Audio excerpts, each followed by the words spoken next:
In one of the most famous chapters in all the Bible, Psalm 23, David writes to God and he says, "You prepared a table for me in the presence of my enemies." Can I be honest? I don't know if I always want that table, right? Like in the presence of my enemies? Like after all they've said to me, after all they've done to me, in the middle of all the pain and the mess of this life, really like here? What, can't I take a picnic table in the park with my friends, right? But yet, this is where we find God having a beautiful spread, and there's a chair with your name on it. And he's inviting you to come, just sit with me, eat with me, just spend some time with me. I want to hear what's on your mind, what's on your heart. I want you to get to know me, not what everybody else says about me, not what you may think you know about me. I want you to get to know the real me. That's what God's inviting you to. But it doesn't just stop there. This is pretty cool. David goes on to say, "You anoint my head with oil." So in David's culture of hospitality, when a host would have a dinner full of guests, he would pour oil on the head of the guest of honor, the most honored guest, as if to say, "Hey, I know you could have been any number of places tonight, but I'm so excited you decided to spend your evening here with me, and I'm so excited to share this meal with you."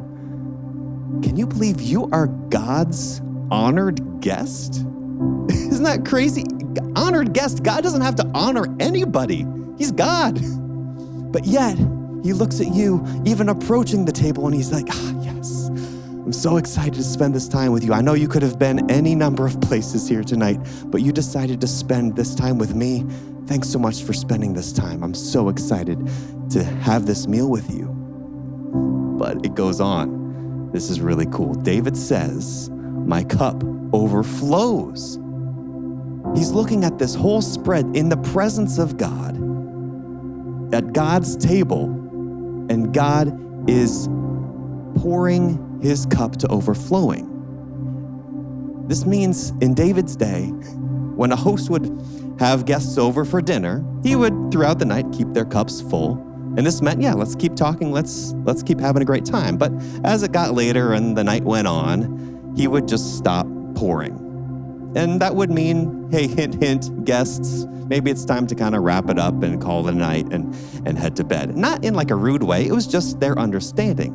But now, David, in the Lord's presence, at God's table, sees God not just filling his cup, but overflowing it. It's just making a mess all over the table. God's like, we'll deal with that later. I want you to know that I am so glad you're here. I got all the time in the world. I want to keep hearing from you. I want to keep having conversations with you. Don't look around you. Don't worry about everything that's going around you. Don't worry about that. Just look at me. Look, I'm never going to send you away. I'm never going to send you away. I'm never going to send you away. I love you. I love spending this time with you, and I love being with you. This is the relationship that God is inviting you to, and you can accept it. And in order to do that, it's just a prayer. It's just telling him. And we're going to keep worshiping here in just a minute. But before we do, I want to make sure we have this time right now for you to be able to accept this invitation if you'd like to. It's just talking to God. If you've never talked to God before, it does not have to be intimidating or confusing or anything. Just simply saying some words like this. In fact, I will say these words, and you can repeat them to yourself, or you can tweak them based on where your heart's at. That's fine. But it goes something like this. Say, God, thank you for making this table in the presence of my enemies. And gosh, sometimes I'm my own worst enemy. And I've just made a mess of my life trying to do things my own way. And I'm sorry for all the sins that I've committed that have just broken your heart. I don't want to live that way anymore.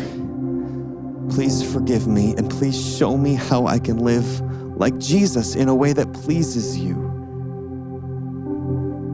Thank you for this table. Thank you for this invitation. I accept. And I'm so excited to do life with you. Amen. This invitation is open to you. Will you accept it? If you do, It can be true of you what was true of David when he wrote, "Surely, God, your goodness and your mercy will follow me all the days of my life."